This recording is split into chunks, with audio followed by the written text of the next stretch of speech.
Tidak. Dimulai. Ya, Assalamualaikum warahmatullahi wabarakatuh. Waalaikumsalam warahmatullahi Warahmatullahi wabarakatuh. wabarakatuh. Saya Habibie Pratawinata dan satu teman saya, entah kemana keberadaannya, Alvaris, katanya sinyalnya lagi bergangguan. Saya dari kelompok 2 Psikologi Olahraga akan mempresentasikan materi anxiety. Boleh di next, Angga?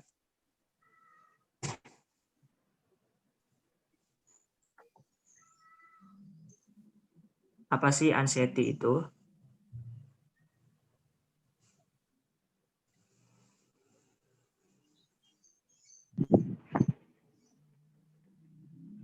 Anxiety adalah hal yang normal dirasakan ketika seseorang menghadapi situasi atau mendengar berita yang menimbulkan rasa takut atau khawatir. Namun, anxiety perlu diwaspadai jika muncul tanpa sebab atau sulit dikendalikan, karena bisa jadi hal tersebut disebabkan oleh gangguan kecemasan. Gangguan kecemasan dan anxiety tidaklah sama. Rasa cemas terbilang normal apabila masih terkendali dan hilang setelah faktor pemicu munculnya rasa cemas teratasi. Namun, jika perasaan cemas menetap atau memburuk hingga akhirnya mengganggu aktivitas sehari-hari, kondisi tersebut dapat dikatakan sebagai gangguan kecemasan atau anxiety disorder. Lanjut nggak?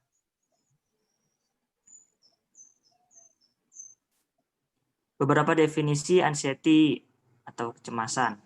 Menurut Leitenberg 1990-421, anxiety merupakan kecenderungan belajar untuk menanggapi kecemasan kognitif dan somatik terhadap situasi olahraga yang kompetitif sebagai kelengkapan evaluasi kinerja atlet. Menurut Ansel 1997 dalam Monty P. Satyadharma 2000-295, anxiety adalah reaksi emosi terhadap suatu kondisi yang dipersepsi mengancam. Menurut Saparinah dan Sumarno Markum dalam Sudibyo 2002-286, anxiety adalah suatu perasaan tak berdaya, perasaan tak aman tanpa sebab yang jelas.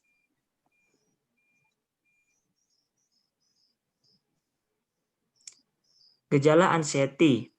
Setiap orang dapat merasa cemas ketika hendak menghadapi atau sedang berada dalam situasi yang dirasakan mengancam atau menakutkan. Misalnya, pindah sekolah, memulai pekerjaan baru, akan menjalani operasi, memiliki teman atau anggota keluarga yang terkena musibah, atau menunggu istri yang akan melahirkan. Dan contohnya untuk di olahraga akan memulainya pertandingan. Munculnya rasa cemas karena harus berhadapan dengan situasi atau keadaan yang dianggap dapat menimbulkan stres adalah yang normal. Orang yang cemas biasanya akan merasakan gejala-gejala berikut ini: gugup, gelisah, dan tegang, detak jantung cepat, napas cepat, gemeteran, sulit atau bahkan tidak bisa tidur, banyak berkeringat, tubuh terasa lemas, sulit konsentrasi. Adanya perasaan seperti akan ditimpa bahaya. Lanjut nggak? Jenis-jenis anxiety. 1. Gangguan kecemasan umum. Generalized anxiety disorder. Seseorang yang menderita gangguan kecemasan umum bisa merasa cemas atau khawatir secara berlebihan terhadap berbagai hal, mulai dari pekerjaan, kesehatan, hingga hal-hal yang sederhana, seperti berinteraksi dengan orang lain. Anxiety yang muncul akibat gangguan kecemasan umum bisa dirasakan setiap hari dan menetap hingga lebih dari 6 bulan. Akibatnya, penderita gangguan kecemasan ini akan menjadi sulit menjalani aktivitas dan pekerjaan sehari-hari.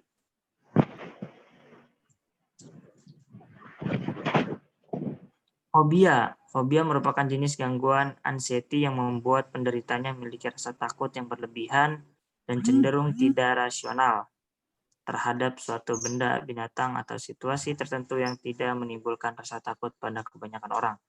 Orang yang memiliki fobia bisa mengalami serangan panik atau rasa takut yang hebat ketika melihat suatu benda atau berada di tempat yang menjadi pemicu fobia, misalnya laba darah berada di tengah keramaian, tempat yang gelap, tempat tinggi, atau ruangan tertutup.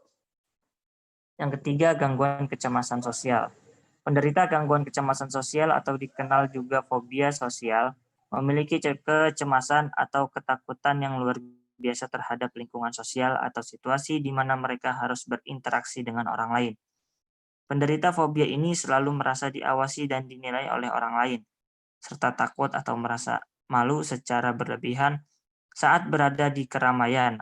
Hal-hal tersebut membuat penderita selalu berusaha menghindari situasi yang mengharuskan ia bertemu atau berinteraksi dengan banyak orang.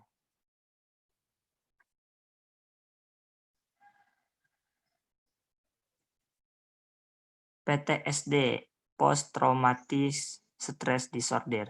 Gangguan stres atau PTSD dapat muncul pada seseorang yang pernah mengalami kejadian traumatis atau berada di situasi berbahaya yang mengancamnya. Contohnya tinggal di daerah konflik atau perang. Orang yang menderita PTSD sering kali susah untuk melupakan pengalaman traumatisnya dengan terlintas dalam benak atau saat bermimpi yang kemudian membuatnya merasa bersalah, terisolasi, dan sulit bersosialisasi dengan orang lain. Gangguan panik. Mungkin Anda pernah merasa panik saat mendapat berita mengejutkan, misalnya saat ada anggota keluarga atau kerabat dekat yang terkena musibah, namun hal tersebut normal Anda alami. Beberapa dengan penderita gangguan panik yang bisa merasa takut atau panik tanpa alasan yang jelas. Anxiety dan serangan panik akibat gangguan ini dapat muncul kapan saja dan terjadi secara tiba-tiba atau berulang. Ketika gejala panik muncul, penderita gangguan panik biasanya dapat merasakan sejumlah gejala lain, seperti berdebar-debar, berkeringat dingin, pusing, sesak napas, serta tubuh gemetar dan terasa lemas.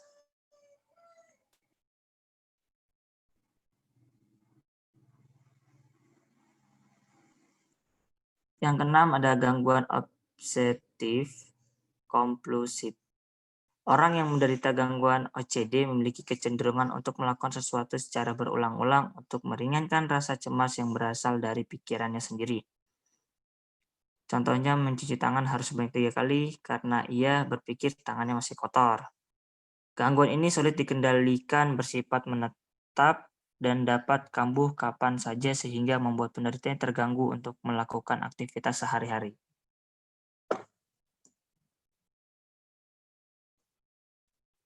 Lanjut nggak? Cara mengatasi anxiety. Untuk meredakan atau mencegah munculnya perasaan cemas, Anda dapat melakukan beberapa cara berikut ini. Pertama, mencukupi waktu tidur dan istirahat. Membatasi konsumsi kafein dan minuman beralkohol, mengurangi stres dengan mencoba teknis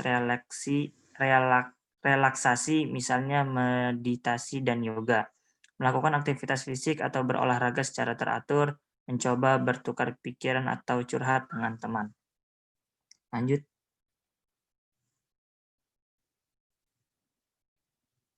Terima kasih, kurang lebihnya mohon maaf. Bila ada yang ingin bertanya, dipersilakan.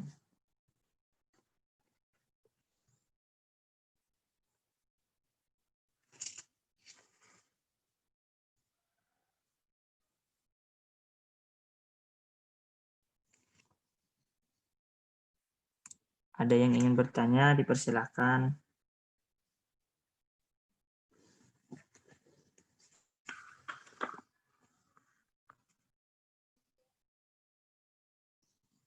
Ilham mungkin mau nanya.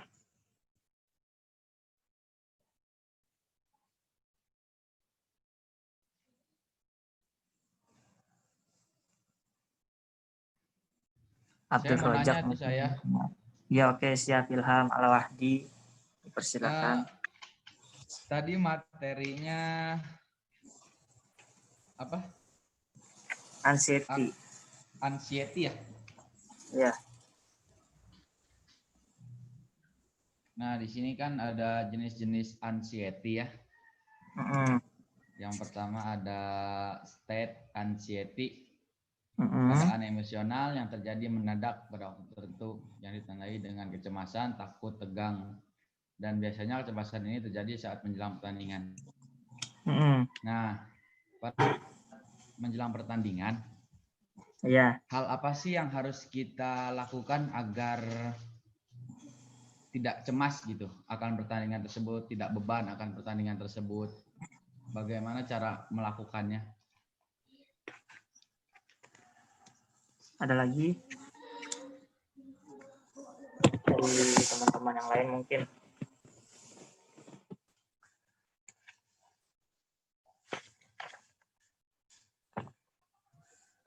Saya Mang, coba Mang. Tanya Mang. Ya, silakan. Mang, tadi kan dalam anxiety itu ada fobia ya. Misalkan ada seseorang yang fobia. Fobia. Ya, ada kan ya? Ya, ada. Dalam anxiety. Itu misalkan dia itu fobia dengan jeruk tuh. Ada kan ya? Nah, cara mengatasinya itu gimana tuh? Ngatasin fobia itu? Cara mengatasi fobia. Ya, menurut Habibie aja. Oh gitu, oke.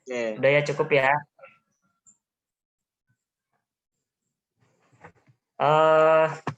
Pertanyaan Ilham tadi, untuk menghilangkan rasa tegang untuk memulai pertandingan ya?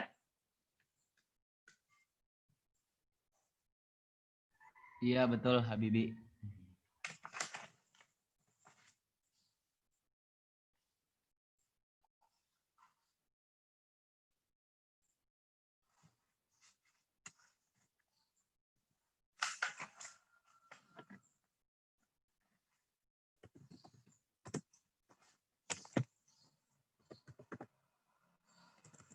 Bentar ya.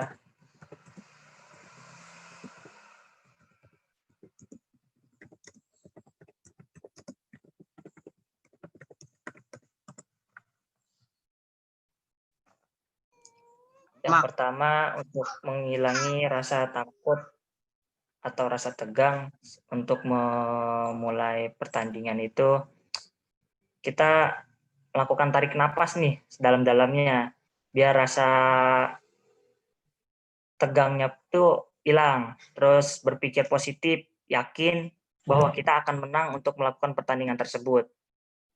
Terus lakukan latihan relaksasi progresif, terus lakukan citra khusus kognitif, terus berbicara atau ngobrol dengan teman sepertandingan atau tim, biar ketika kita akan memulai pertandingan itu tidak panik atau tidak tegang. Terus teriak sebelum bertanding kalau bisa. Jadi kita teriak untuk meluangkan rasa panik kita, rasa takut kita, agar pertandingan kita berjalan dengan lancar. Mungkin itu pertanyaan dari Ilham. Apa cukup puas atau tidak? Cukup Mang. Terima kasih atas jawabannya. Terima kasih Saudara Ilham. Selanjutnya pertanyaan dari Angga. Untuk mengatasi, misalkan fobia sama bola dah gitu ya. Anak kecil kan biasanya ada yang takut bola nih. Itu gimana tuh cara ngatasinnya? Oh gitu. Ya. Pertama sih kita, kalau menurut pendapat saya, biar seorang anak kecil tuh tidak fobia dengan bola atau tidak takut dengan bola, kita memperkenalkan dulu nih bola itu kayak gimana, bentuknya seperti apa, terus kita kasih untuk memegang bola tersebut agar anak tersebut memberanikan dirinya untuk tidak takut terhadap bola tersebut. Terus kita ajak bermain, lempar-lemparan atau tendang-tendangan secara pelan-pelan agar anak tersebut terbiasa ketika dia takut bola akan terbiasa nantinya jadi tidak takut bola gitu. Jadi kalau menurut saya merangkulnya dan mengajak anak kecil tersebut secara perlahan-lahan untuk mengenali apa sih itu bola. Jadi kayak gitu Angga. Oh iya Mang, Itu menurut cukup. saya. Jelas. Terima kasih Cukup Mang jelas ya. jawabannya. Oke, terima kasih untuk yang bertanya. Mohon maaf bila ada kekurangan dan kesalahan sana sininya. Terima kasih. Wassalamualaikum warahmatullahi wabarakatuh. Waalaikumsalam Waalaikumsalam warahmatullahi wabarakatuh. Waalaikumsalam warahmatullahi wabarakatuh.